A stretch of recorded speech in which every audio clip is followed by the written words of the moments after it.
Bonjour et bienvenue dans ce journal, voici les titres.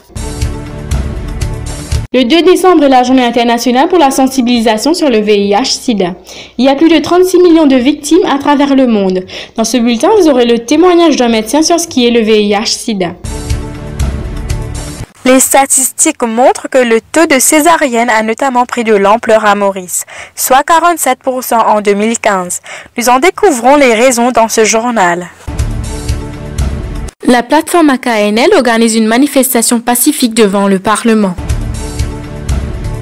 L'Animext, l'événement qui promeut la culture manga, est revenu encore cette année avec plus d'activités. Le Awake Society, en collaboration avec Accounting and Finance Society et le Student Union, a organisé un Christmas Basket, soit une collecte de jeux neufs et du matériel scolaire pour les enfants moins fortunés. La fête musulmane du Yan Nabi s'est tenue le 1er décembre au collège Alimia à Phoenix. Les écoliers sont en vacances depuis le 27 octobre. Avec la chute de cheveux plus courante de nos jours, l'implantation a vite émergé. Dans ce journal, nous en parlerons plus de cette solution. En 2014, environ 2 millions de personnes ont été nouvellement infectées par le VIH et 1,2 million de personnes sont décédées de maladies liées au sida. Il n'y a pas de traitement qui puisse vous guérir complètement de cette maladie. Tout de suite, au micro de Naturam Baroun, le témoignage du docteur Bojraz sur le VIH. C'est un virus viral de l'origine de l'Afrique. Ça veut dire que la personne va perdre du poids et puis il va avoir des infections. Mais à vivre en permanence, je pense.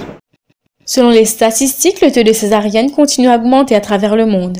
Et Maurice n'est pas une exception à cela. D'après le rapport de l'OMS, le taux de césarienne ne devrait pas dépasser les 15%. Mais Maurice a nettement dépassé la barre. Elle est considérée comme étant le pays avec le plus fort taux de césarienne dans le continent africain. Marie-Louise Alfred, sage-femme dans une clinique de Cœur-Pipe, nous en donne les raisons. Reportage de Juliette Prudence. Césarienne, on va faire parce que si le bébé est en danger, ou bien si la maman est diabétique, on a un peu peur pour le bébé. Le bébé peut être entravé dans le ventre.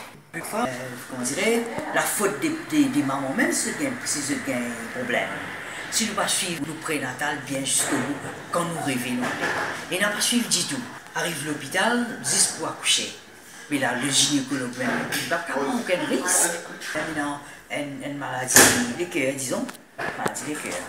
Mais après, côté 3e, 4e enfant, ou bien sinon, avec, comme il y a l'hypertension, il y a enflé, les pieds enflés, plus albumine dans les urines.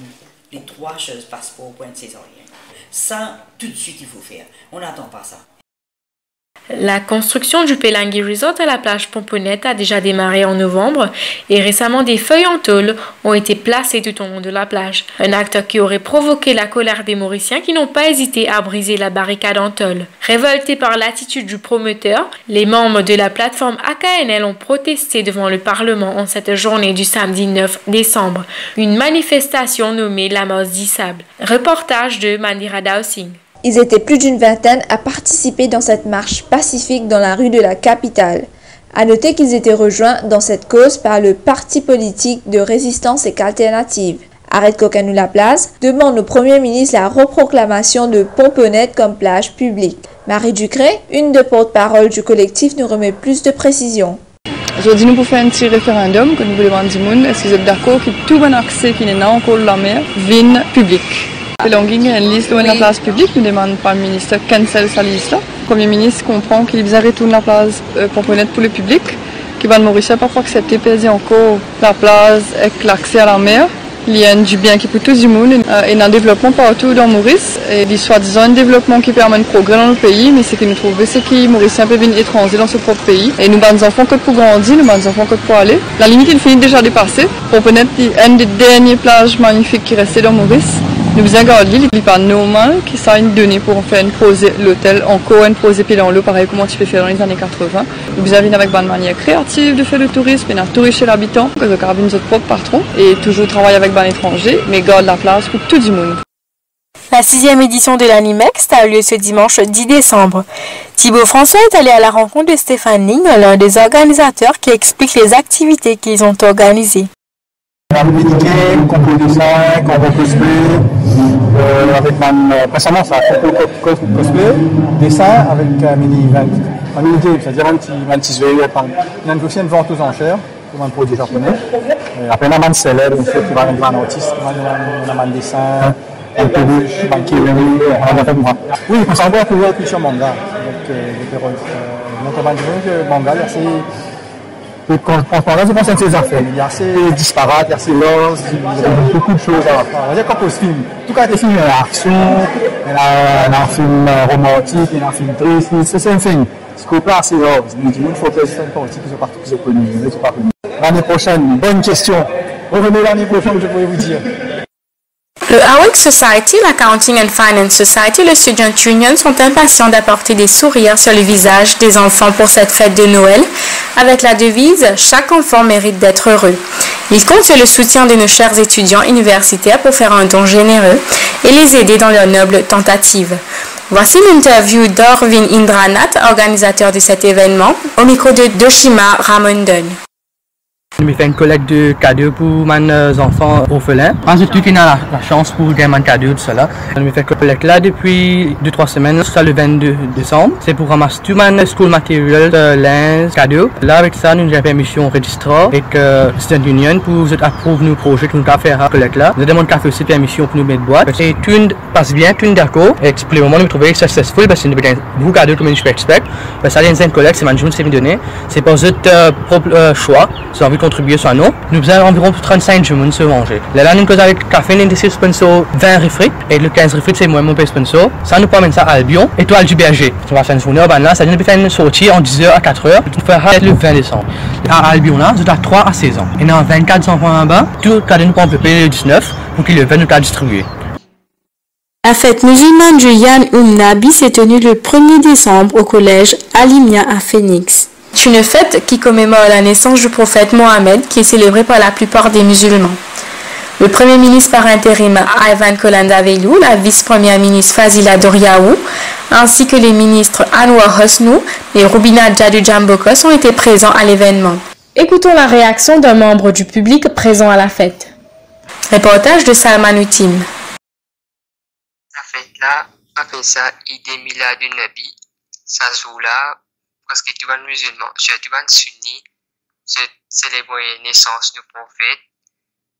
Et pour célébrer ça, un grand imam, un descendant du prophète, ça, il vient faire un discours de Maurice à Limia.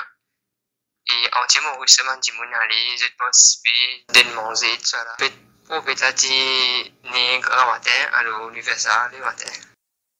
Les vacances scolaires pour les élèves de la primaire, pré-primaire et secondaire ont débuté le 27 octobre. Alors que les élèves sont contents d'être en vacances, les parents disent être vigilants pour la sécurité de leurs petits. Alors que les plus grands profitent de leurs vacances pour se faire un peu d'argent pour les fêtes de fin d'année, les plus petits en profitent pour s'amuser. Les mamans cependant ont hâte que la rentrée arrive pour avoir un peu de repos. Voici un témoignage au micro de Jessica Godin. Oui, moi j'ai des enfants. Un dans le 5e, un dans le secondaire, un dans 10 ans, un dans 16 ans. Petit à l'école des enfants, après ils restent avec moi, mes grands ils battent dans un travail dans le magasin. Mais au content, ils peuvent travailler, puis ils vont faire l'année, tout ça là. Au content, l'école, parce qu'il fait vacances, un peu dangereux, et vous savez les autres, pour sécurité. Raj, un jeune de 27 ans, a récemment subi une crève de cheveux à l'un des plus grands centres esthétiques de l'océan Indien, situé à True Beach. Ce dernier nous raconte son expérience au micro de Parvin Chigna. Pour moi, le gros souci était d'avoir un front géant, comme un monstre. C'est quelque chose qui m'a toujours gêné. Oui, j'essaie toujours de le cacher avec des faux cheveux et avec une frange comme une femme. J'en ai marre, mais j'ai essayé les shampoings, les sprays, mais en vain. C'est toujours là le gros front et ça m'énerve. C'est alors que j'ai décidé de faire une implantation et ça a duré à peu près plus de 6 heures. On m'a mis sous anesthésie locale. Enfin, le chirurgien a commencé du prélèvement du bulbe à la fin. J'ai pas ressenti de douleur grave. Il avait des gonflements au niveau du front et des yeux. Mon œil piqué, ça brûlait.